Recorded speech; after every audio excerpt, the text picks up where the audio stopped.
Good morning. നമുക്കിനി binomial ഡിസ്ട്രിബ്യൂഷൻ്റെ അടുത്ത question discuss ചെയ്യാം. ഫോർത്ത് ക്വസ്റ്റ്യൻ ആണ് ഡിസ്കസ് ചെയ്യുന്നത്. A basket contains 20 bad oranges and 80 good oranges. 3 are drawn at random from this basket. Find the probability that of 3, exactly 2, at least 1 is good and at most 2 are good oranges. ഈ question പറഞ്ഞിരിക്കുന്നത് ഒരു ബാസ്ക്കറ്റിനകത്ത് 20 bad ഓറഞ്ചും ഉണ്ട്, അതുപോലെ തന്നെ 80 good ഓറഞ്ചും ഉണ്ട്. 3 orange നമ്മൾ എടുക്കുന്നുണ്ട്, 2 അതുപോലെ തന്നെ അറ്റ്ലീസ്റ്റ് 1, അതുപോലെ അറ്റ്മോസ്റ്റ് 2 ഗുഡ് ആവാനുള്ള പ്രോബബിലിറ്റി എത്രയാണെന്ന് ചോദിച്ചിരിക്കുന്നത്. അപ്പോൾ നമുക്കിതൊരു ബൈനോമിയൽ ഡിസ്ട്രിബ്യൂഷൻ്റെ കേസിലായിട്ട് നമുക്കിതിനെ കൺസിഡർ ചെയ്യാം. കാരണം എന്താ, നമ്മൾ സക്സസും ഫെയിലിയറും ആയിട്ടുള്ള ക്വസ്റ്റ്യനായത്. സക്സസ് എന്താ, ഗുഡ് ഓറഞ്ച് കിട്ടുക എന്നുള്ളത്. ഫെയിലിയർ അപ്പോൾ എന്തായിരിക്കും, ബാഡ് ഓറഞ്ച് ആയിരിക്കും കിട്ടുക എന്നുള്ളതാണ് ഫെയിലിയർ വരുന്നത്. സോ ഇങ്ങനെ സക്സസും ഫെയിലിയറും വരുന്ന കേസ് നമ്മൾ ബൈനോമിയൽ ഡിസ്ട്രിബ്യൂഷനായിട്ടാണ് കൺസിഡർ ചെയ്യുന്നത്. ബൈനോമിയൽ ഡിസ്ട്രിബ്യൂഷൻ്റെ പ്രോബബിലിറ്റി ഡിസ്ട്രിബ്യൂഷൻ എന്താണെന്ന് നമ്മൾ പഠിച്ചത് P of x equal to NCx P raised to x Q raised to n minus x എന്നുള്ളതാണ്. നമ്മൾക്ക് n equal to 3 ആണല്ലോ ഈ കേസിൽ. കാരണം എന്താ, നമ്മൾ 3 ഓറഞ്ചാണ് ഈ ഒരു ബാസ്ക്കറ്റിൽ നിന്ന് എടുക്കുന്നത്, അതുകൊണ്ടാണ് ഇവിടെ n equal to 3 എന്ന് പറഞ്ഞിരിക്കുന്നത്. നമ്മുടെ സക്സസ് എന്താ, probability that an orange is good, അതാണ് നമ്മൾ P ആയിട്ട് എടുക്കുന്നത്. ഓറഞ്ച് ഗുഡ് ആണെന്നുള്ളതാണ് നമ്മുടെ സക്സസ്. ഓറഞ്ച് ഗുഡ് ആവാനുള്ള ചാൻസ് എത്രയാണ്, 80 ഓറഞ്ചാണ് ടോട്ടലി ഗുഡായിട്ടുള്ളത്. ടോട്ടൽ എത്ര ഓറഞ്ചാണ്, 20ഉം 80ഓട് കൂട്ടുമ്പോൾ 100 ഓറഞ്ചാണ്. സോ 80 ഡിവൈഡ് ബൈ 100 0.8 ആയിരിക്കും നമ്മുടെ P എന്ന് പറയുന്നത്, അതായത് സക്സസ് എന്ന് പറയുന്നത്. P 0.8 ആണെങ്കിൽ Q എങ്ങനെ കണ്ടുപിടിക്കുന്നത്, 1 - P ആയിരിക്കും. 1 - 0.8 ചെയ്യുമ്പോൾ നമുക്ക് 0.2 ആയിട്ട് കിട്ടി. ഇനി നമ്മളൊരു ക്വസ്റ്റ്യന് ചോദിച്ചിരിക്കുന്നത് എക്സാക്ട്ലി 2, അതായത് കറക്റ്റ് 3 എടുത്തതിൽ 2 ഗുഡ് ആവാനുള്ള ചാൻസ്. അതിന് നമ്മൾ എന്താ ചെയ്യേണ്ടത്, നമ്മൾ പ്രോബബിലിറ്റി ഡിസ്ട്രിബ്യൂഷനകത്ത് എക്സിൻ്റെ പകരം 2 ഇട്ട് കൊടുത്താൽ മാത്രം മതി. സോ നമ്മുടെ പ്രോബബിലിറ്റി ഡിസ്ട്രിബ്യൂഷൻ എന്താ, NCx P raised to x Q raised to n minus x. എന്നിൻ്റെ സ്ഥാനത്ത് 3, പിയുടെ സ്ഥാനത്ത് 0.8, ക്യൂയുടെ സ്ഥാനത്ത് 0.2, അതുപോലെ എക്സിൻ്റെ സ്ഥാനത്ത് 2ഉം ഇട്ട് കൊടുത്തിട്ട് നമുക്ക് ഉത്തരം കിട്ടും. അപ്പോൾ നമുക്ക് കിട്ടിയിരിക്കുന്ന ഉത്തരം 0.384 എന്ന് പറഞ്ഞാൽ. ഇനി രണ്ടാമത് ചോദിച്ചിരിക്കുന്നത് at least 1 is good. At least 1 is good എന്ന് വെച്ചാൽ എന്താ, ഒന്നെങ്കിൽ ഒരെണ്ണമെങ്കിലും ഗുഡാവണം. ഒരെണ്ണമെങ്കിലും ഗുഡാവണം എന്ന് പറഞ്ഞാൽ 1 ഗുഡാവാം, 2 ഗുഡാവാം, ഇല്ലെങ്കിൽ 3 ഗുഡാവാം. അങ്ങനെ വരുമ്പോഴത്തേക്ക് നമ്മൾ എങ്ങനെ വേണം ചെയ്യാൻ വേണ്ടിയിട്ട്, probability of x greater than or equal to 1 എന്ന് പറഞ്ഞ് വേണം ചെയ്യാൻ വേണ്ടിയിട്ടും. പക്ഷേ ഇവിടെ ഒരു ക്വസ്റ്റ്യൻ മിസ്റ്റേക്ക് ഉണ്ട്. ഇവിടെ നമുക്ക് ഉത്തരത്തിൽ probability of x greater than or equal to 2 എന്ന് പറഞ്ഞാണ് കൊടുത്തിരിക്കുന്നത്. പക്ഷേ ഇവിടെ 2 അല്ല, 2ന് പകരം 1 ആണ് വരേണ്ടത്. സോ അവിടെ probability of x greater than or equal to 1 വരുമ്പോഴത്തേക്ക് നമുക്ക് എങ്ങനെ ചെയ്യാൻ പറ്റുന്നത്, P of x equal to 1 or 2 or 3 എന്ന് പറഞ്ഞ് വരും. അപ്പം അറ്റ്ലീസ്റ്റ് വരുന്ന കേസിൽ നമുക്ക് 2 തരത്തിൽ ചെയ്യാമെന്ന് പറഞ്ഞല്ലോ. ഒന്നെങ്കിൽ നമുക്ക് probability of x equal to 1 or x equal to 2 or x equal to 3 എന്ന് പറഞ്ഞ് ചെയ്യാം. ഇല്ലെങ്കിൽ നമ്മൾ 1 മൈനസ് പ്രോബബിലിറ്റി ഓഫ് നൺ എന്ന് പറഞ്ഞ് ചെയ്യാം. പ്രോബബിലിറ്റി ഓഫ് നൺ എന്താ, probability of x equal to 0. So 1 നിന്ന് probability of x equal to 0 കുറച്ചാലും മതി. അപ്പോൾ നമ്മൾ എക്സിൻ്റെ സ്ഥാനത്ത് 1 ഇട്ട് കൊടുക്കുക, അതിനുശേഷം എക്സിൻ്റെ സ്ഥാനത്ത് 2 ഇട്ട് കൊടുക്കുക, അതിനുശേഷം എക്സിൻ്റെ സ്ഥാനത്ത് 3 ഇട്ട് കൊടുക്കുക. എന്നിട്ട് നമ്മൾ ടോട്ടൽ ആഡ് ചെയ്യുമ്പോൾ നമുക്ക് കിട്ടുന്ന ഉത്തരമാണ് probability of at least 1 is good. അങ്ങനെ വേണമെങ്കിലും ചെയ്യാം. ഇല്ലെങ്കിൽ നമ്മൾ ചെയ്യേണ്ട മെത്തേഡ് പ്രോബബിലിറ്റി എക്സിൻ്റെ സ്ഥാനത്ത് 0 ഇട്ട് കൊടുക്കുക, എന്നിട്ട് കിട്ടുന്ന ഉത്തരത്തിനെ 1-ൽ നിന്ന് മൈനസ് ചെയ്യുക. അപ്പോൾ നമുക്ക് അറ്റ്ലീസ്റ്റ് 1 ഈസ് ഗുഡിൻ്റെ ഉത്തരം കിട്ടും. ഇനി probability of utmost 2 are good. Utmost 2 are good എന്ന് പറഞ്ഞാൽ എന്താ, മാക്സിമം 2 മാത്രമേ നമുക്ക് ഗുഡായിട്ട് കിട്ടാൻ പാടുള്ളൂ. സോ മാക്സിമം 2 എന്ന് പറഞ്ഞാൽ 2-ൽ താഴെ ആയിരിക്കണം മൊത്തം വരുന്നത്. സോ എക്സ് ഈക്വൽ ടു 2 ആകാം, എക്സ് ഈക്വൽ ടു 1 ആകാം, അല്ലെങ്കിൽ എക്സ് ഈക്വൽ ടു 0 ആകാം. അപ്പോൾ നമുക്ക് ഈ 3 ചെയ്യുന്നതിലും എളുപ്പമല്ലേ ഇല്ലാത്ത ഒരെണ്ണത്തിനെ അങ്ങ് മൈനസ് ചെയ്ത് കളയുന്നത്. നമുക്കറിയാമല്ലോ മൊത്തം പ്രോബബിലിറ്റി എത്രയാണ്, പ്രോബബിലിറ്റിയുടെ വാല്യൂ നമുക്ക് എത്ര കിട്ടുന്നത്, 1 ആണ്. സോ എക്സ് ഈക്വൽ ടു 2ഉം എക്സ് ഈക്വൽ ടു 1ഉം എക്സ് ഈക്വൽ ടു 0യും ചെയ്യുന്ന ആ 3 ചെയ്യുന്ന അത്രയും പാടില്ലല്ലോ. എക്സ് ഈക്വൽ ടു 3 കണ്ടുപിടിച്ചിട്ട് അത് 1-ൽ നിന്ന് മൈനസ് ചെയ്യാൻ വേണ്ടിയിട്ട്. സോ നമ്മളിവിടെ ചെയ്യുന്നത് 1 minus probability of x equal to 3 ആയിരിക്കും ചെയ്യുന്നത്. അതിന് വേണ്ടി നമ്മൾ ആദ്യമേ എക്സ് ഈക്വൽ ടു 3 കണ്ടുപിടിക്കും. Probability of x equal to 3 നമ്മൾ കണ്ടുപിടിക്കും. അതെങ്ങനെ കണ്ടുപിടിക്കുന്നത്, ഈ NCx P raised to x Q raised to n minus x എന്നുള്ള ഇക്വേഷനിൽ എക്സിൻ്റെ സ്ഥാനത്ത് കൊണ്ട് നമ്മൾ 3 ഇട്ട് കൊടുക്കും. അപ്പോൾ അങ്ങനെ നമുക്ക് probability of x equal to 3 കിട്ടും. ആ കിട്ടുന്ന ഉത്തരത്തിനെ 1-ൽ നിന്ന് മൈനസ് ചെയ്യുക. അപ്പോൾ നമുക്ക് കിട്ടുന്ന ഉത്തരം എത്രയാണ്, 0.488 എന്ന് പറഞ്ഞ് നമുക്ക് കിട്ടുന്നത്. ഇനി നമ്മൾ ക്വസ്റ്റ്യൻ നമ്പർ 5 നോക്കാം. Consider families with 4 children each. What percentage of families would you expect to have 2 boys and 2 girls, at least 1 boy, no girls, at the most 2 girls. Assume equal probabilities for boys and girls. ഈ question ഒരു binomial ഡിസ്ട്രിബ്യൂഷൻ്റെ ഫോമിലാണ് കിടക്കുന്നത്. ഇവിടെ നമുക്ക് രണ്ട് possibility അല്ലേ ഉള്ളൂ, ഒന്നെങ്കിൽ ഗേൾ ആയിരിക്കും അല്ലെങ്കിൽ ബോയ് ആയിരിക്കും. സോ നമുക്ക് ഒന്നെങ്കിൽ ഇതിലേതെങ്കിലും ഒന്നിനെ പി ആയിട്ടും ഒന്നിനെ ക്യൂ ആയിട്ടും എടുക്കാം. ഈക്വൽ പ്രോബിലിറ്റീസാണ്, പി കിട്ടാനുള്ള പ്രോബിലിറ്റി ക്യൂ കിട്ടാനുള്ള പ്രോബിലിറ്റിയും സെയിം ആണ്. സോ നമ്മൾ probability of getting a boy is equal to probability of getting a girl is equal to എത്രയാണ്? 1/2 ആയിരിക്കും. കാരണം ഒന്നെങ്കിൽ ഗേൾ അല്ലെങ്കിൽ ബോയ്, അതിൻ്റെ ടോട്ടൽ 2 ആണ്. അതിലേതെങ്കിലും ഒന്നേ അറ്റ് എ ടൈം നടക്കുകയുള്ളൂ. സോ 1/2 ആയിരിക്കും പ്രോബിലിറ്റി എന്ന് പറയുന്നത്. അപ്പോൾ നമ്മൾ പീനെ 1/2 ആയിട്ട് എടുത്തു, ക്യൂവിനെ 1/2 ആയിട്ട് എടുത്തു. എൻ എത്രയാണ് ഇവിടെ? നമുക്ക് 4 ചിൽഡ്രൻ വെച്ചിട്ടാണെന്നാണ് ക്വസ്റ്റ്യൻ പറഞ്ഞിരിക്കുന്നത്. സോ n ഈക്വൽ ടു 4 ആയിരിക്കും. നമുക്ക് ആദ്യമേ പ്രോബിലിറ്റി ഗെറ്റിംഗ് 2 ബോയ്സിൻ്റെ കിട്ടാനുള്ള പ്രോബിലിറ്റി എത്രയാണ്? എക്സിൻ്റെ സ്ഥാനത്ത് നമ്മൾ 2 ഇട്ട് കൊടുക്കുക. സോ 4c2 1/2 1/2 4 - 2 എന്ന് പറഞ്ഞാൽ കിട്ടും. നമുക്ക് ഉത്തരം 3/8 ആയിട്ട് കിട്ടി. ഈ percentage of families with 2 boys and 2 girls. അപ്പം ഈ ഒരു 2 ബോയ്സ് കിട്ടാനുള്ള പ്രോബിലിറ്റി എന്ന് പറയുന്നത് നമുക്ക് 3/8 ആയിട്ട് കിട്ടി. അപ്പോൾ അതിൻ്റെ പെർസെൻറ്റേജ് എത്രയായിരിക്കും? അതിനെ ഇൻറ്റു 100 ചെയ്താൽ പോരെ. സോ 3/8 × 100 ചെയ്യുമ്പോൾ നമുക്ക് 37.5% എന്ന് പറഞ്ഞ് കിട്ടി. ഇവിടെ നമ്മളോട് ഫസ്റ്റ് ക്വസ്റ്റ്യന് ചോദിച്ചിരുന്നത് എന്താ? Probability of 2 boys and 2 girls എന്നാണ് ചോദിച്ചിരിക്കുന്നത്. നമുക്കറിയാം ടോട്ടൽ നമ്മൾ n 4 ആയിട്ടാണ് എടുത്തത്. അപ്പോൾ നമ്മൾ ഇവിടെ x = 2 എന്ന് കൊടുക്കുമ്പോൾ നമുക്ക് ഒന്നെങ്കിൽ 2 ബോയ് അല്ലെങ്കിൽ 2 ഗേൾ എന്നുള്ള രീതിയിലാണ് നമ്മൾ എടുക്കുന്നത്. അപ്പം 2 പേര് ബോയ്സ് ആകുമ്പം ഒബ്വിയസ്ലി ബാക്കി 2 പേരെന്തായിരിക്കും? ഗേൾസ് ആയിരിക്കും. അതുകൊണ്ടാണ് നമ്മളിവിടെ x = 2 എന്നുള്ളത് മാത്രം കണ്ടുപിടിച്ചിരിക്കുന്നത്. ഇനി നമുക്ക് അടുത്ത ക്വസ്റ്റ്യൻ നോക്കാം. ഇതിൽ അറ്റ്ലീസ്റ്റ് 1 ബോയ് എന്ന് വെച്ചാൽ എന്താ?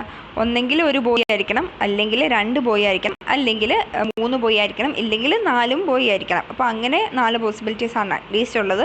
അപ്പം അറ്റ്ലീസ്റ്റ് 1 ബോയ് എന്നുള്ള കേസ് നമുക്ക് എങ്ങനെ ചെയ്യാമെന്ന് പറഞ്ഞാൽ എളുപ്പത്തിൽ 1 - പ്രോബിലിറ്റി ഓഫ് നോ ബോയ് എന്നുള്ള രീതിയിൽ ചെയ്യാമല്ലോ. So probability of no boy എന്ന് വെച്ചാൽ നമ്മൾ x = 0 ഇട്ട് കൊടുക്കുക. അപ്പം 1 - പ്രോബിലിറ്റി ഓഫ് നോ ബോയ് എന്നുള്ള രീതിയിൽ നമ്മൾ ചെയ്യുന്നു. 1 - 4c0 1/2 1/2 4 - 0 എന്ന് പറഞ്ഞ് ചെയ്യുമ്പോൾ നമുക്ക് 15/16 ആയിട്ട് കിട്ടും. ഇനി ഇതിൻ്റെ ഓരോന്നിൻ്റെ പെർസെൻറ്റേജാണ് ചോദിച്ചിരിക്കുന്നത്. സോ കിട്ടിയ പ്രോബിലിറ്റീനെ ഇൻറ്റു 100 ചെയ്യുമ്പോഴത്തേക്ക് നമുക്ക് പെർസെൻറ്റേജ് കിട്ടും. കിട്ടിയ പെർസെൻറ്റേജ് 93.75% ആണ്. ഇനി probability of getting no girls എന്ന് വെച്ചാൽ ഉണ്ടായ 4 പേരും ബോയ്സ് ആയിരിക്കണം. സോ പ്രോബിലിറ്റി ഓഫ് x = 4 കണ്ടുപിടിച്ചാൽ മതി. x = 4 ചെയ്തപ്പോൾ നമുക്ക് എത്ര കിട്ടിയത്? 1/16 ആണ് കിട്ടിയത്. അപ്പോൾ അതിൻ്റെ പെർസെൻറ്റേജ് എങ്ങനെ കിട്ടുന്നത്? അതിനെ ഇൻറ്റു 100 ചെയ്യുക. അപ്പോൾ നമുക്ക് 6.25% ആയിട്ട് കിട്ടി. ഇനി probability of at the most 2 girls എന്ന് വെച്ചാൽ ഒന്നെങ്കിൽ 0 ഗേൾസ് ആകാം, അല്ലെങ്കിൽ 1 ഗേൾ ആവാം, അല്ലെങ്കിൽ 2 ഗേൾസ് ആവാം. മാക്സിമം നമുക്ക് 2 ഗേൾസിനെ കിട്ടാൻ പറ്റത്തുള്ളൂ. അപ്പം ഈ 2 ഗേൾസിനെ കിട്ടുക എന്നുള്ളതിന് സെയിം ആണല്ലോ. ഒന്നെങ്കിൽ 4 ബോയ് ആകാം, അല്ലെങ്കിൽ 3 ബോയ് ആകും, അല്ലെങ്കിൽ 2 ബോയ് ആകും. ഇപ്പോൾ ഈ രണ്ടിൻ്റെയും പ്രോബിലിറ്റി സെയിം ആയിരിക്കും. സോ ഇതിലേതെങ്കിലും ഒന്ന് കണ്ടുപിടിച്ചാൽ മതി. ഇപ്പം ഓറ് വരുന്ന കേസിൽ എപ്പോഴും പ്ലസ് ആണെന്ന് ഓർക്കുക. അങ്ങനെ നമ്മൾ ഈ ഓരോ പ്രോബിലിറ്റീനെ കണ്ടുപിടിച്ചിട്ട് അതിനെ ആഡ് ചെയ്ത് ടോട്ടൽ പ്രോബിലിറ്റി കണ്ടുപിടിച്ചാൽ മതി. അങ്ങനെ ചെയ്യുമ്പോഴത്തേക്ക് നമുക്ക് 11/16 ആയിട്ടാണ് കിട്ടിയത്. ഇതിൻ്റെ പെർസെൻറ്റേജ് എങ്ങനെ കണ്ടുപിടിക്കുന്നത്? പെർസെൻറ്റേജ് കിട്ടാൻ വേണ്ടി കിട്ടിയ പ്രോബിലിറ്റീനെ ഇൻറ്റു 100 കൊണ്ട് മൾട്ടിപ്ലൈ ചെയ്യുക. സോ 68.75 ആയിട്ട് നമുക്ക് കിട്ടി. ഇനി ഒരു നോട്ട് നമ്മൾ ശ്രദ്ധിക്കേണ്ടത്, ഫ്രീക്വൻസി എന്ന് പറയുന്നത് പ്രോബബിലിറ്റീനെ നമുക്ക് എത്ര എണ്ണമാണോ ഉള്ളത് അതിനെ കൊണ്ട് മൾട്ടിപ്ലൈ ചെയ്യുന്ന നമുക്ക് ഫ്രീക്വൻസി കിട്ടുന്നത്. അപ്പം frequency is equal to probability into capital N ആയിരിക്കും. ക്വസ്റ്റ്യൻ നമ്പർ 6 നോക്കാം. Dice are thrown 162 times. The occurrence of 2 or 3 is considered a success. In how many throws do you expect exactly to success at least 1 success? അപ്പം നമുക്ക് ഇവിടെ already question കൊടുത്തിട്ടുണ്ട്. Getting 2 അല്ലെങ്കിൽ 3 എന്ന് പറയുന്നതായിരിക്കും നമ്മുടെ സക്സസ് എന്ന് പറയുന്നത്. അപ്പം പ്രോബിലിറ്റി ഓഫ് ഗെറ്റിംഗ് 2 or 3 നമുക്ക് എങ്ങനെ കണ്ടുപിടിക്കാം? ടോട്ടൽ നമുക്ക് 6 പോസിബിലിറ്റീസ് അല്ലേ ഉള്ളത്. ഒരു ഡൈക്ക് എത്ര ഫേസാണ് ഉള്ളത്? 6 ഫേസാണ്. സോ 2 അല്ലെങ്കിൽ 3 വീഴാനുള്ള പ്രോബിലിറ്റി എത്രയായിരിക്കും? 2/6 ആയിരിക്കും. അതായത് അത് കട്ട് ചെയ്യുമ്പോൾ നമുക്ക് 1/3 എന്ന് പറഞ്ഞ് കിട്ടും. അപ്പോൾ പി എന്ന് പറയുന്നത് 1/3 ആയിരിക്കും. പി 1/3 ആയതുകൊണ്ട് ക്യൂ എത്രയായിരിക്കും? 1 - 1/3 2/3 ആയിരിക്കും. ഇവിടെ ക്വസ്റ്റ്യനിൽ ചെറിയൊരു മിസ്റ്റേക്ക് ഉണ്ട്. ഇവിടെ ഡൈസ് ആർ ത്രോൺ 162 ടൈംസ് എന്നാണ് കൊടുത്തിരിക്കുന്നത്. അവിടെ 4 ഡൈസ് ആർ ത്രോൺ 162 ടൈംസ് എന്ന് പറഞ്ഞ് ചെറിയൊരു മിസ്റ്റേക്ക് ഉണ്ട്. അപ്പോൾ നമുക്ക് 4 ഡൈസ് ആർ ത്രോൺ 162 ടൈംസ് എന്ന് പറഞ്ഞാൽ ക്വസ്റ്റ്യൻ കൊടുത്തിരിക്കുന്നത്. സോ സ്മോൾ ലെറ്റർ N എന്ന് പറയുന്നത് 4 ആയിരിക്കും. അതുപോലെ ക്യാപിറ്റൽ N എന്ന് പറയുന്നത് 162 ആയിരിക്കും. ഇവിടെ 162 ടൈംസ് എന്നാണ് കൊടുത്തിരിക്കുന്നത്. അതുകൊണ്ടാണ് ക്യാപിറ്റൽ N 162 ആയത്. ഇനി നമ്മളോട് ചോദിച്ചിരിക്കുന്നത് probability of exactly 2 success. Exactly 2 success എന്ന് പറയുന്നത് എന്താ? എക്സിന് 2 ഇട്ട് കൊടുക്കുക. സോ നമ്മുടെ പി ഓഫ് എക്സിനകത്ത് എക്സിന് 2 ഇട്ട് കൊടുക്കുമ്പോൾ നമുക്ക് 24/81 എന്ന് പറഞ്ഞ് കിട്ടും.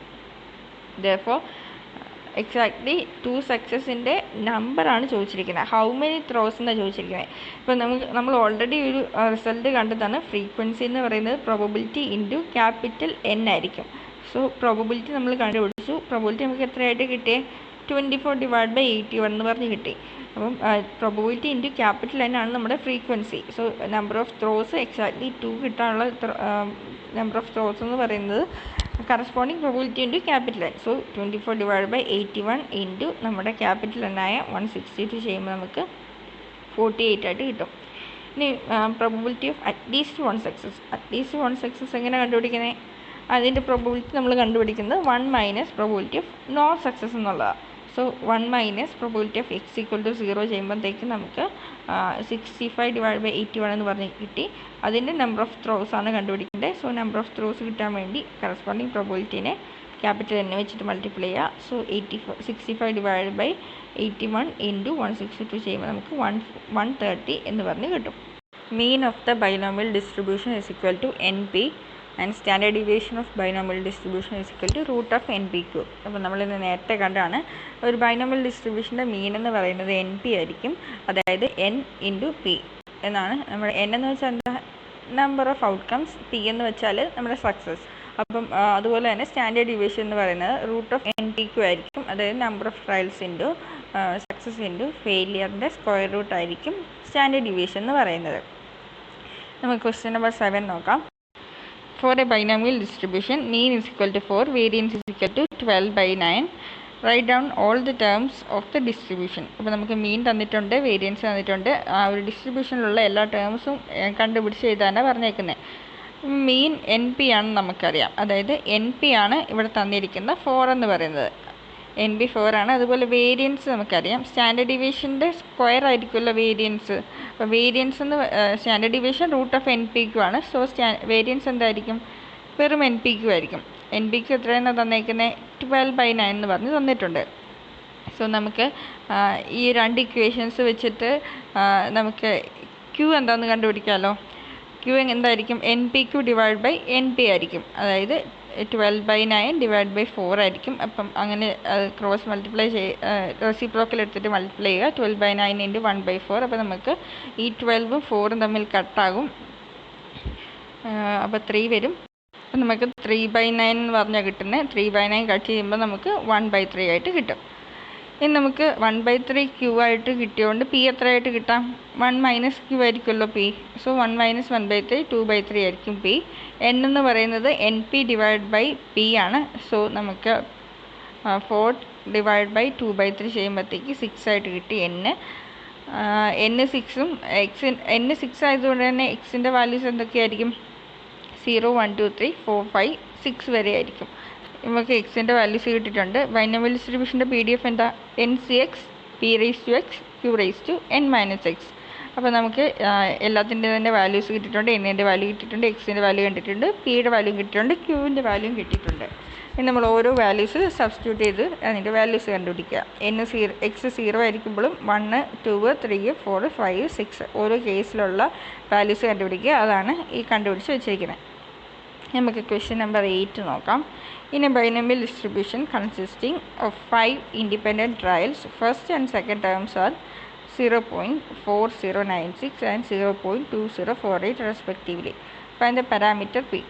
ഇവരോട് നമ്മളോട് പറഞ്ഞിരിക്കുന്നത് 5 ഇൻഡിപെൻഡൻറ്റ് ട്രയൽ ഉള്ളൊരു ബൈനോമിയൽ ഡിസ്ട്രിബ്യൂഷൻ ഉണ്ട്. അതിൻ്റെ ഫസ്റ്റും സെക്കൻഡ് ടേമും തന്നിട്ടുണ്ട്. നമ്മളോട് പാരാമീറ്റർ ആയിട്ടുള്ള P കണ്ടുപിടിക്കാനാണ് പറഞ്ഞേക്കുന്നത്. 5 ഇൻഡിപെൻഡൻറ്റ് ട്രയൽ എന്ന് പറയുമ്പോഴേ നമുക്ക് എന്തറിയാം? N എന്ന് പറയുന്നത് 5 ആയിരിക്കും. P(x) നമുക്കറിയാം NCX P⁻X Q⁻n−X ആണ്. നമുക്ക് എക്സിൻ്റെ ആദ്യത്തെ രണ്ട് ഇതിൻ്റെ ടേംസിൻ്റെ വാല്യൂ നമുക്ക് തന്നിട്ടുണ്ട്. അതായത് x = 0യും x = 1 എന്നുള്ളതാണ് നമ്മുടെ ഫസ്റ്റ് രണ്ട് ടേംസ്. ആ രണ്ട് ടേംസിൻ്റെ വാല്യൂ നമുക്ക് തന്നിട്ടുണ്ട്. 0.406 എന്നും 0.2048 എന്ന് പറഞ്ഞ് തന്നിട്ടുണ്ട്. സോ നമ്മൾ ആദ്യമേ അത് സബ്സ്റ്റിറ്റ്യൂട്ട് ചെയ്യുക. x 0 ആയിരിക്കുമ്പോൾ x 0 എന്നുള്ളത് നമ്മുടെ P(x)ൽ സബ്സ്റ്റിറ്റ്യൂട്ട് ചെയ്യുമ്പോഴത്തേക്കും നമുക്കിങ്ങനെ കിട്ടും. 5C0 P raise to 0 Q raise to 5 - 0. അപ്പോൾ ആ വാല്യൂ ആണ് നമുക്ക് തന്നിരിക്കുന്നത് 0.4096 എന്ന് പറയുന്നത്. അതുപോലെ തന്നെ 5C1 P raise 1 Q raise to 5 - 1 എന്നുള്ളതാണ് നമ്മുടെ സെക്കൻഡ് ടേമായ 0.2048. അപ്പോൾ നമ്മൾ 50 നോട്ട് എന്നാ 1 ആണ്. സോ പി റേസ് ടു 0 എന്താ അതും 1 ആണ്. സോ ഇതിൽ നമുക്ക് ക്യൂ റേസ് ടു 5 0.4096 എന്ന് പറഞ്ഞ് കിട്ടി. ഇനി നമ്മുടെ രണ്ടാമത്തെ ഇക്വേഷൻ, ഈ ഇക്വേഷൻ വെച്ചിട്ട് നമ്മൾ ചെയ്യുമ്പോഴത്തേക്ക് 5C1 എന്ന് പറയുന്നത് 5 ആണ്, പി റേസ് ടു 1 എന്ന് പറയുന്നത് പി ആണ്, ക്യൂ റേസ് ടു 5 - 1 എന്നാണ്. So Q raise to 4 5 P Q raise to 4 എന്ന് പറയുന്നത് 2048 ആയിട്ട് കിട്ടി. ഇനി നമ്മൾ ഈ രണ്ട് ഇക്വേഷൻസ് നമ്മൾ ഡിവൈഡ് ചെയ്യുവാണ്. ഈ രണ്ട് ഇക്വേഷൻ നമ്മൾ ഡിവൈഡ് ചെയ്യുമ്പോഴത്തേക്ക് ക്യൂ റേസ് ടു 5ഉം ക്യൂ റേസ് ടു 4ഉം കട്ട് ചെയ്ത് വരുമ്പോഴത്തേക്ക് നമുക്ക് Q/5P എന്ന് പറഞ്ഞാൽ കിട്ടുന്നത്. Q/5P 2 ആയിട്ട് കിട്ടി. സോ ക്യൂ എത്രയായിരിക്കും? ക്രോസ് മൾട്ടിപ്ലൈ ചെയ്യുമ്പോൾ Q = 10P ആയിരിക്കും. നമുക്കറിയാം ക്യൂവിൻ്റെ വാല്യൂ എന്താ? Q = 1 - P ആണ്. നമ്മൾ ആ 1 - P ഇക്വേഷൻ 1 കൊണ്ട് സബ്സ്റ്റിറ്റ്യൂട്ട് ചെയ്യുന്നു. 1 - P = 10P എന്ന് പറഞ്ഞ് കിട്ടി. അതിൽ നിന്ന് നമുക്ക് 11P 1 ആയിട്ട് കിട്ടി. 11P 1 ആകുമ്പോൾ P എത്രയായിരിക്കും? 1/11 ആയിരിക്കും. ഇതൊക്കെ ശരിക്കും സിമ്പിളായിട്ടുള്ള പ്രോബ്ലംസ് ആണ്. നിങ്ങൾക്ക് പ്രോബബിലിറ്റിയൊക്കെ നിങ്ങൾ +1 +2 പഠിച്ചിട്ടുള്ളതായിരിക്കും. കുറച്ചൊന്ന് ചിന്തിച്ചാൽ മാത്രം മതി. നമ്മൾ ആ ചെയ്യുന്ന കുറച്ച് പ്രാക്ടീസ് ഉണ്ടെങ്കിൽ നമുക്കിതൊക്കെ സിമ്പിളായിട്ട് തന്നെ ചെയ്യാവുന്ന. അപ്പം നിങ്ങൾ ക്വസ്റ്റ്യൻസ് സ്കിപ്പ് ചെയ്യാതെ തന്നെ എല്ലാം തന്നെ ട്രൈ ചെയ്ത് നോക്കണം. എന്നിട്ട് ഡൗട്ട് ഉണ്ടെങ്കിൽ നിങ്ങൾ ഒന്ന് ചോദിച്ചാൽ മതി, നമുക്ക് ക്ലാരിഫൈ ചെയ്യാം. നമുക്ക് ക്വസ്റ്റ്യൻ നമ്പർ 9 നോക്കാം. Bring out the fallacy in following. The mean of A binomial distribution is 5 and standard deviation is 3. അപ്പോൾ നമുക്ക് തന്നിരിക്കുന്ന സ്റ്റേറ്റ്മെൻറ്റ് ശരിയാണോ തെറ്റാണെന്ന് മാത്രം നോക്കിയാൽ മതി. അപ്പം മീൻ 5 എന്ന് തന്നിട്ടുണ്ട്, സ്റ്റാൻഡേർഡ് ഡീവിയേഷൻ 3 എന്ന് പറഞ്ഞ് തന്നിരിക്കുന്നത്. മീൻ 5 എന്ന് പറയുമ്പോൾ അതിൻ്റെ ഇക്വേഷൻ എന്താ? NP = 5 ആണ്, സ്റ്റാൻഡേർഡ് ഡീവിയേഷൻ 3 എന്ന് തന്നിട്ടുണ്ട്. സോ റൂട്ട് ഓഫ് NPQ എന്ന് പറയുന്നത് 3 ആയിരിക്കും. റൂട്ട് ഓഫ് NPQ 3 ആണെങ്കിൽ NPQ എത്രയായിരിക്കും? 9 ആയിരിക്കും. അപ്പം NPQ 9ഉം NP 5 ആയിട്ടും കിട്ടി. സോ നമ്മൾ ആ രണ്ടെണ്ണം തമ്മിൽ ഡിവൈഡ് ചെയ്യുമ്പോഴത്തേക്ക് NPQ / NP ചെയ്യുമ്പോഴത്തേക്ക് നമുക്ക് Q കിട്ടുമല്ലോ. Q = 1.8 എന്ന് പറഞ്ഞാൽ കിട്ടിയിരിക്കുന്നത്. നമുക്കറിയാം ഇത് ക്യൂവും പി എന്നൊക്കെ പറഞ്ഞാൽ പ്രോബബിലിറ്റിയാണ്. പ്രോബബിലിറ്റി ഓഫ് സക്സസും പ്രോബബിലിറ്റി ഓഫ് ഫെയിലിയർ ഈ പിയും ക്യൂ എന്ന് പറയുന്നത്. സോ പ്രോബബിലിറ്റി ഒരിക്കലും 1-നെക്കാട്ടിലും ഗ്രേറ്റർ ആവാൻ വേണ്ടിയിട്ട് പാടില്ല. അതുകൊണ്ട് തന്നെ ഈ തന്നിരിക്കുന്ന സ്റ്റേറ്റ്മെൻറ്റ് തെറ്റായിരിക്കും. നമുക്ക് ക്വസ്റ്റ്യൻ നമ്പർ 10 നോക്കാം. Find the binomial distribution with mean 3 and variance 2. Mean 3 എന്നാണ് പറഞ്ഞേക്കുന്നത്. സോ മീൻ 3 ആയിരിക്കുമ്പോഴത്തേക്ക് NP എന്ന് പറയുന്നതാണ് 3. അതുപോലെ വേരിയൻസ് 2 എന്ന് പറഞ്ഞിട്ടുണ്ട്. NPQ എന്ന് പറയുന്നത് 2 ആയിരിക്കും. അത് രണ്ടും കൂടെ ഡിവൈഡ് ചെയ്യുമ്പോഴത്തേക്ക് എപ്പോഴും ഓർക്കുക NPയും NPQയും കിട്ടിക്കഴിയുമ്പോൾ നമ്മൾ അത് രണ്ട് ഇക്വേഷൻ ഡിവൈഡ് ചെയ്യുമ്പോൾ നമുക്ക് Q കിട്ടും. ആ Q വെച്ചിട്ടാണ് നമ്മൾ ബാക്കി പ്രോസസ്സ് ചെയ്യുന്നത്. സോ ഓൾറെഡി Q നമ്മൾ കണ്ടുപിടിക്കാൻ വേണ്ടിയിട്ട് ഓർക്കുക. അപ്പോൾ Q കിട്ടിക്കുമ്പോഴത്തേക്ക് നമുക്ക് എത്ര കിട്ടുന്നത്? Q നമുക്ക് 2/3 എന്ന് പറഞ്ഞ് കിട്ടും. Q 2/3 ആയതുകൊണ്ട് P എത്രയായിരിക്കും? 1 - Q ആയിരിക്കും. അത് 1/3 ആയിരിക്കും. ഇനി NP എന്ന് പറയുന്നത് 3 ആണെന്ന് നമുക്കറിയാമല്ലോ. P നമുക്ക് കണ്ടുപിടിച്ചിട്ടുണ്ട്. സോ പിയുടെ സ്ഥാനത്ത് 1/3 എന്ന് സബ്സ്റ്റിറ്റ്യൂട്ട് ചെയ്യുക. N × 1/3 ആണ് 3. അതിൽ നിന്ന് നമുക്ക് N എത്ര കിട്ടി? ക്രോസ് മൾട്ടിപ്ലൈ ചെയ്യുമ്പോഴത്തേക്ക് N = 3 × 3 9 എന്ന് പറഞ്ഞ് കിട്ടി. അപ്പോൾ നമ്മുടെ ബൈനോമിയൽ ഡിസ്ട്രിബ്യൂഷൻ എന്തായിരിക്കും? ബൈനോമിയൽ ഡിസ്ട്രിബ്യൂഷൻ്റെ equation NCX P/X Q/n - x. അപ്പോൾ N-ൻ്റെ സ്ഥാനത്ത് 9ഉം പിയുടെ സ്ഥാനത്ത് 1/3ഉം ക്യൂവിൻ്റെ സ്ഥാനത്ത് 2/3 സബ്സ്റ്റിറ്റ്യൂട്ട് ചെയ്യുക. എക്സിൻ്റെ സ്ഥാനത്ത് എക്സ് അതേപടി തന്നെ ഇട്ടാൽ മതി. എന്നിട്ട് എക്സിൻ്റെ വാല്യൂസ് നമ്മൾ സബ്സ്റ്റിറ്റ്യൂട്ട് ചെയ്ത് കൊടുത്താൽ മതി. N = 9 എന്നാണല്ലേ വന്നേക്കുന്നത്. സോ എക്സിൻ്റെ പോസിബിൾ വാല്യൂസ് ഏതൊക്കെയായിരിക്കും? 0 1 2 3 4 5 6 7 8 9 വരെ ആയിരിക്കും പോസിബിലിറ്റീസ്. ഇനി ക്വസ്റ്റ്യൻ നമ്പർ 11 നോക്കാം. For a binomial distribution with n = 6, the third term is 9 times the fifth term. Find P. Binomial distribution n = 6 എന്ന് പറഞ്ഞ് തന്നിട്ടുണ്ട് ഓൾറെഡി.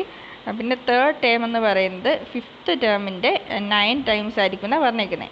അത് വെച്ചിട്ട് നമ്മൾ P കണ്ടുപിടിക്കണം. അപ്പം N 6 എന്നുള്ളത് നമുക്ക് ആദ്യം തന്നേക്കുന്നത് അത് എഴുതാം. പിന്നെ നമ്മുടെ P(x) നമുക്കറിയാം. അപ്പം തേർഡ് ടേം എന്ന് പറയുന്നത് എന്തായിരിക്കും? എക്സിൻ്റെ സ്ഥാനത്ത് 2 ഇട്ട് കൊടുക്കുക. എപ്പോഴും ഓർക്കുക തേർഡ് ടേം എന്ന് പറയുന്നത് എക്സിന് പോസിബിൾ വാല്യൂസ് എന്താ? 0 1. എക്സ് എപ്പോഴും 0 വെച്ചിട്ടാണ് സ്റ്റാർട്ട് ചെയ്യുന്നതെന്നുള്ള കാര്യം നിങ്ങൾ മറന്നു പോയത്. സോ തേർഡ് ടേം എന്ന് പറയുമ്പോഴത്തേക്ക് 0 1 2 x = 2 ആയിരിക്കും നമ്മുടെ തേർഡ് ടേം എന്ന് പറയുന്നത്. അപ്പോൾ നമ്മൾ തേർഡ് ടേം സബ്സ്റ്റിറ്റ്യൂട്ട് ചെയ്തു. 6C2 P/2 Q/6 - 2 എന്നായിരിക്കും. അപ്പോൾ ഫിഫ്ത്ത് ടേം എത്രയായിരിക്കും? തേർഡ് ടേം 2 ആണെങ്കിൽ ഫിഫ്ത്ത് ടേം 4 ആയിരിക്കുമല്ലോ, കാരണം x=0 1 2 3 4. അപ്പോൾ 4 എന്നുള്ളതാണ് ഫിഫ്ത്ത് ടേം. അപ്പോൾ നമ്മൾ ഫിഫ്ത്ത് ടേം സബ്സ്റ്റിറ്റ്യൂട്ട് ചെയ്തു. 6c4 p⁴ q⁴ അപ്പം ഇത് നമുക്ക് കിട്ടിയത് x=2ഉം 4ഉം സബ്സ്റ്റിറ്റ്യൂട്ട് ചെയ്യുമ്പോഴാണ്. നമ്മളോട് ക്വസ്റ്റ്യൻ തന്നിരിക്കുന്നത് തേർഡ് ടേം എന്ന് പറയുന്നത് ഫിഫ്ത്ത് ടേമിൻ്റെ 9 ടേംസ് ആണ്. അപ്പോൾ നമ്മളത് കൊണ്ട് സബ്സ്റ്റിറ്റ്യൂട്ട് ചെയ്തു. ഇതാണ് നമ്മുടെ തേർഡ് ടേം എന്ന് പറയുന്നത് ഫിഫ്ത്ത് ടേമിൻ്റെ 9 ടൈംസ് ആയിട്ട് നമ്മൾ സബ്സ്റ്റിറ്റ്യൂട്ട് ചെയ്തു. ഇനി നമ്മൾ ലെഫ്റ്റിലുള്ളതും റൈറ്റിലുള്ള ടേംസ് തമ്മിൽ സോൾവ് ചെയ്യുവാണ്. നമുക്കറിയാം 6c2 തന്നെയായിരിക്കും 6c4 എന്ന് പറയുന്നത്. കാരണം നമ്മൾ നേരത്തെ ഒരു റിലേഷനിൽ കണ്ടതാണ് ഈ 6ൻ്റെയും 2ൻ്റെയും ഡിഫറൻസ് 4 ആണ്. ആ സെയിം ഇത് തന്നെയാണ് ഇവിടെ 6ഉം 4ഉം കൂടെ കൊടുത്തിരിക്കുന്നത്. സോ 6c2 തന്നെയായിരിക്കും 6c4. അത് കട്ട് ചെയ്തു. p⁴ കട്ട് ചെയ്യും. അപ്പോഴത്തേക്ക് p⁴ കട്ട് ചെയ്യുമ്പോൾ ഇവിടെ മിച്ചം എത്രയാണ്? ഒരു p⁴ ഉണ്ട്. ഇനി q⁴ 6 എന്ന് പറയുന്നത് q⁴ ആണ്. q⁴ 4ഉം. അപ്പം ഇവിടെ ഒരു q² ഉണ്ട്, ഇവിടെ ഒരു q⁴ ഉണ്ട്. സോ ഈ q² കട്ടായിപ്പോയി. മിച്ചം ഇവിടെ ഒരു q² ഉണ്ട്. ഇപ്പം മിച്ചം വരുന്നത് എന്താ? q² = 9p² എന്ന് പറഞ്ഞാൽ വരുന്നത്. q നമുക്കറിയാം 1 - p ആണ്. സോ q² എന്ന് പറയുന്നത് എന്തായിരിക്കും? 1 - p² ആയിരിക്കും. ² ആണ്. അപ്പം ഇവിടെ കൊടുത്തിരിക്കുന്നത് 1 - p² എന്നാണ്. ഇത് തെറ്റാണ്. ഇതിന് പകരം ഇതാണ് 1 - p² ആയിരിക്കും. 1 - p² = 9p² എന്ന് പറഞ്ഞ് നമുക്ക് കിട്ടി. അപ്പം 1 - p² അത് ബ്രാക്കറ്റ് ഓപ്പൺ ആക്കുമ്പോൾ നമുക്ക് എങ്ങനെ കിട്ടുന്നത്? 1 - 2p × p² എന്ന് പറഞ്ഞാണ് കിട്ടുന്നത്. That is = 9p². അപ്പോൾ നമ്മൾ ലെഫ്റ്റും റൈറ്റും കൂടെ സോൾവ് ചെയ്യുമ്പം 8p² + 2p - 1 = 0 എന്ന് പറഞ്ഞാൽ കിട്ടുന്നത്. നമുക്കിതൊരു ക്വാഡ്രാറ്റിക് ഇക്വേഷൻ ആണ്. ക്വാഡ്രാറ്റിക് ഇക്വേഷൻ നമുക്ക് സോൾവ് ചെയ്യുമ്പോഴത്തേക്ക് p = 1/4 എന്നും -1/2 എന്നും പറഞ്ഞാൽ കിട്ടുന്നത്. ഇത് പ്രോബബിലിറ്റി ആയതുകൊണ്ട് തന്നെ ഇത് നെഗറ്റീവ് വാല്യൂ എടുക്കാൻ വേണ്ടി പറ്റത്തില്ല. സോ p = 1/4 ആയിരിക്കും. ഇനി നമുക്ക് fitting of A binomial distribution നോക്കാം. ഈ ഫിറ്റിംഗ് ഒക്കെ ചിലപ്പോൾ എസ്സേ ടൈപ്പായിട്ട് ക്വസ്റ്റ്യൻ ചോദിക്കാറുള്ളതാണ്. അപ്പം നിങ്ങൾ ശ്രദ്ധിച്ച് മനസ്സിലാക്കുക. അപ്പം നമുക്കിതെങ്ങനെയാണ് ചെയ്യുന്നത് നോക്കാം. ആദ്യത്തെ സ്റ്റെപ്പ് എന്ന് പറയുന്നത് determine the values of p and q and n and substitute them in the function NCX p⁴x q⁴n - x. We get the probability function of the binomial distribution. അപ്പോൾ ഫസ്റ്റ് നമ്മൾ ചെയ്യേണ്ടത് നമ്മൾ പിയും ക്യൂവും എന്നും കണ്ടുപിടിക്കുക. അത് നമ്മുടെ p(x) ആയ NCX p⁴x q⁴n - x കൊണ്ട് സബ്സ്റ്റിറ്റ്യൂട്ട് ചെയ്യുക. അങ്ങനെ നമുക്ക് ബൈനോമിയൽ ഡിസ്ട്രിബ്യൂഷൻ്റെ പ്രോബബിലിറ്റി ഫംഗ്ഷൻ കണ്ടുപിടിക്കുക എന്നുള്ളത് നമ്മുടെ ഫസ്റ്റ് സ്റ്റെപ്പ്. ഇനി രണ്ടാമത്തെ step put x = 0 1 2 3 etc. in the function NCX p⁴x q⁴n - x. We get n + 1 terms. അപ്പോൾ നമ്മൾ എക്സിൻ്റെ വാല്യൂസ് ഏതൊക്കെയാണോ ഉള്ളത് അത്രയും എക്സിൻ്റെ വാല്യൂസ് കൊണ്ട് നമ്മൾ ആ ഒരു p(x) കൊണ്ട് സബ്സ്റ്റിറ്റ്യൂട്ട് ചെയ്യുക. എപ്പോഴും ഓർക്കുക എക്സിൻ്റെ വാല്യൂ ഒരെണ്ണം കൂടുതലായിരിക്കും. കാരണം നമ്മൾ x = 0 1 2 3 വന്നാണ് എടുക്കുന്നത്. സോ നമുക്ക് n ടേംസ് ആണെങ്കിൽ n + 1 ടേംസ് ആ ഒരു സബ്സ്റ്റിറ്റ്യൂഷൻ ചെയ്യുമ്പോൾ നമുക്ക് കിട്ടും. ഇനി അടുത്ത step multiply each term by n total frequency to obtain the expected frequency. ഇനി നമ്മൾ കിട്ടുന്ന ഓരോ ടേമിനെയും നമ്മുടെ ഒരു ടോട്ടൽ ഫ്രീക്വൻസി ക്യാപിറ്റൽ N ഉണ്ടല്ലോ അത് വെച്ചിട്ട് നമ്മൾ മൾട്ടിപ്ലൈ ചെയ്യുക. അപ്പോൾ നമുക്ക് നമ്മുടെ എക്സ്പെക്റ്റഡ് ഫ്രീക്വൻസി കിട്ടും. നമുക്ക് ഒരു ക്വസ്റ്റ്യൻ ചെയ്ത് നോക്കാം. 8 coins were tossed together 256 times. Find the expected frequency of heads. Find mean and standard deviation. ഇപ്പം 8 കോയിനാണ് ടോസ് ചെയ്തേക്കുന്നതെന്ന് പറഞ്ഞിട്ടുണ്ട്. ഒറ്റയടിക്ക് 8 കോയിനാണ് ടോസ് ചെയ്തിരിക്കുന്നത്. ആ കോയിൻ ടോസ് ചെയ്തിരിക്കുന്നത് 256 തവണയാണ്. അപ്പോൾ നമ്മളോട് ചോദിച്ചിരിക്കുന്ന എക്സ്പെക്റ്റഡ് ഫ്രീക്വൻസി ഹെഡിൻ്റെ എക്സ്പെക്റ്റഡ് ഫ്രീക്വൻസിയാണ് ചോദിച്ചിരിക്കുന്നത്. അപ്പം 8 കോയിനാണ് ടോസ് ചെയ്തതെന്ന് പറഞ്ഞിട്ടുണ്ട്. സോ n = എത്രയായിരിക്കും? 8 ആയിരിക്കും. ഇനി ക്യാപിറ്റൽ N എന്ന് പറയുന്നത് 256 ആയിരിക്കും. പി എത്രയാണ്? പി എന്ന് പറയുന്നത് ഹെഡ് ഒരു കോയിൻ ടോസ് ചെയ്യുമ്പോഴുള്ള ഹെഡ് വീഴാനുള്ള പ്രോബബിലിറ്റിയാണ്. സോ p = 1/2 ആണ്. p 1/2 ആയതുകൊണ്ട് തന്നെ q എന്താ 1 - p 1/2 തന്നെയായിരിക്കും. p(x) നമ്മൾ സബ്സ്റ്റിറ്റ്യൂട്ട് ചെയ്ത് കൊടുക്കുക. p(x)നകത്ത് n-യുടെ സ്ഥാനത്ത് 8ഉം p-യുടെ സ്ഥാനത്ത് 1/2 q-ൻ്റെ സ്ഥാനത്ത് 1/2 ഇട്ട് കൊടുക്കുക. എക്സിൻ്റെ വാല്യൂസ് n8 ആയതുകൊണ്ട് ടോട്ടൽ 9 കാണും. 0 1 2 3 4 5 6 7 8 വരെ നമുക്ക് കാണും. സോ ഓരോ കേസിലുമുള്ള വാല്യൂസ് നമ്മൾ കണ്ടുപിടിക്കുക. ഇപ്പോൾ p(x) ചെയ്യുമ്പോഴത്തേക്ക് p(x) ഓരോ കേസിലുള്ളത് നമ്മൾ കണ്ടുപിടിക്കുക. എക്സിന് 0 കൊടുക്കുമ്പോഴും 1 1 കൊടുക്കുമ്പോഴും 2 കൊടുക്കുമ്പോഴും 3 കൊടുക്കുമ്പോഴും 4 കൊടുക്കുമ്പോഴും 5 കൊടുക്കുമ്പോഴും 6 കൊടുക്കുമ്പോഴും 7 കൊടുക്കുമ്പോഴും 8 കൊടുക്കുമ്പോഴുള്ള വാല്യൂസാണ് ഈ കൊടുത്തിരിക്കുന്നത്. ഇനി അതിനുശേഷം നമ്മൾ ചെയ്യേണ്ടത് നമുക്ക് 1/256 എന്നൊക്കെ പറഞ്ഞ് കിട്ടിയില്ലേ, ആ കിട്ടിയിരിക്കുന്ന വാല്യൂവിൻ്റെ കൂടെ നമ്മുടെ ക്യാപിറ്റൽ തന്നെ മൾട്ടിപ്ലൈ ചെയ്യുക. 1/256 ഇൻറ്റു ക്യാപിറ്റൽ തന്നെ എത്രയാണ്? 256. അതാണ് ഈ 1 എന്ന് പറഞ്ഞ് കൊടുത്തിരിക്കുന്നത്. ഇനി 8/256 ഇൻറ്റു 256 ചെയ്യുമ്പോഴത്തേക്ക് നമുക്ക് 8 കിട്ടും. അപ്പോൾ 28/256 ഇൻറ്റു 256 ചെയ്യുമ്പോൾ 28 കിട്ടും. അങ്ങനെ ഓരോന്നിൻ്റെയും കൂടെ നമ്മുടെ ക്യാപിറ്റൽ തന്നെ മൾട്ടിപ്ലൈ ചെയ്തിട്ടുള്ളതാണ് ഈ കൊടുത്തിരിക്കുന്നത്. ഇനി നമ്മൾ അടുത്ത് ചെയ്യേണ്ടത് മീൻ കണ്ടുപിടിക്കുക. മീൻ എങ്ങനെ കണ്ടുപിടിക്കുന്നത്? മീൻ NP ആണെന്ന് നമുക്കറിയാം. സോ 8 ഇൻറ്റു 1/2 ചെയ്യുമ്പോൾ 4 ആയിരിക്കും മീൻ. സ്റ്റാൻഡേർഡ് ഡീവിയേഷൻ √NP ആണ്. അത് ചെയ്യുമ്പോഴത്തേക്ക് നമുക്ക് 1.414 എന്ന് പറഞ്ഞാൽ കിട്ടി. നമുക്ക് അടുത്ത ക്വസ്റ്റ്യൻ നോക്കാം. 13th question. The following data show the number of seeds germinating out of 5 IB dam filter for 80 sets of seeds. Fit a binomial distribution of this data and find the expected frequency. അപ്പോൾ നമുക്കൊരു data തന്നിട്ടുണ്ട്, X തന്നിട്ടുണ്ട്, അതിന് corresponding ആയിട്ടുള്ള ഫ്രീക്വൻസീസും തന്നിട്ടുണ്ട്.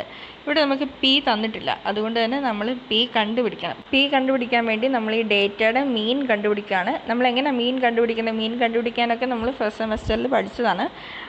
നമ്മൾ summation FX divide by summation F എന്നുള്ള രീതിയിലാണ് ചെയ്യുന്നത്. എക്സും എഫും നമുക്ക് തന്നിട്ടുണ്ട്. സോ FX കണ്ടുപിടിക്കുക. FX എങ്ങനെ കണ്ടുപിടിക്കുന്നത്? എക്സിനെ F ആയിട്ട് മൾട്ടിപ്ലൈ ചെയ്യുക. അപ്പം 0 × 6 ചെയ്യുമ്പോൾ 0 കിട്ടി, 1 × 20 ചെയ്യുമ്പോൾ 20, 2 × 28 ചെയ്യുമ്പോൾ 56. അങ്ങനെ നമ്മൾ FX കണ്ടുപിടിച്ചു. Summation FX divide by summation F ആണ്. അപ്പോൾ സമ്മേഷൻ FX എന്ന് പറഞ്ഞാൽ ഈ കിട്ടിയ ടേം മൊത്തം നമ്മൾ സമ്മ് ചെയ്യുക. സമ്മ് ചെയ്യുമ്പോഴത്തേക്ക് നമുക്ക് എത്ര കിട്ടി? 174 കിട്ടി. So 174 divide by summation F എത്രയാണ്? 80. Summation FX divide by summation F ചെയ്യുമ്പോൾ നമുക്ക് 174 ഡിവൈഡ് ബൈ 80 2.175 എന്ന് പറഞ്ഞ് കിട്ടി. അപ്പം അതാണ് നമ്മുടെ മെയിൻ. 2.175 ആണ് നമ്മുടെ മെയിൻ. മീനിൻ്റെ ഇക്വേഷൻ എന്താ? NP ആണ്. So NP is equal 2.175. പക്ഷേ N 5 ആണെന്ന് നമുക്ക് ഓൾറെഡി അറിയാം. ക്വസ്റ്റ്യനിൽ കൊടുത്തിട്ടുണ്ട് 5 IB ഡാം എന്ന് പറഞ്ഞാൽ കൊടുത്തിരിക്കുന്നത്. So N is equal to 5 ആണ്. അപ്പോൾ നമുക്ക് NP 2.175 ആണെന്ന് പറഞ്ഞു. Nൻ്റെ വാല്യൂ നമുക്ക് ഓൾറെഡി അറിയാം. അതിൽ നമുക്ക് P കിട്ടുമല്ലോ. 2.175 ഡിവൈഡ് ബൈ 5 ആണിക്കും P. നമുക്ക് 0.435 എന്ന് പറഞ്ഞ് കിട്ടി. P കിട്ടിക്കഴിഞ്ഞാൽ Q കിട്ടാൻ എളുപ്പമല്ലേ? 1 - P ചെയ്താൽ മതി. സോ 1 - P ചെയ്യുമ്പോഴത്തേക്ക് നമുക്ക് 0.565 എന്ന് പറഞ്ഞ് കിട്ടി. ഇനി ബൈനോമിയൽ ഡിസ്ട്രിബ്യൂഷൻ്റെ P(x) എഴുതുക. NCX P(x), Q(n - x). N-ൻ്റെ സ്ഥാനത്ത് നമ്മൾ 5 ഇട്ട് കൊടുക്കുന്നു. Pയുടെ സ്ഥാനത്ത് 0.435ഉം Qവിൻ്റെ സ്ഥാനത്ത് 0.565ഉം കൂടെ ഇട്ട് കൊടുക്കുക. അപ്പോൾ അങ്ങനെ ചെയ്യുമ്പോഴത്തേക്ക് എക്സിൻ്റെ വാല്യൂസ് ഏതൊക്കെയായിരിക്കും? Nൻ്റെ ടോട്ടൽ എടുക്കാവുന്ന വാല്യൂ 5 വരെയാണ്. സോ എക്സിന് പോസിബിൾ ആയിട്ടുള്ള വാല്യൂ x = 0, 1, 2, 3, 4, 5 വരെ ആയിരിക്കും.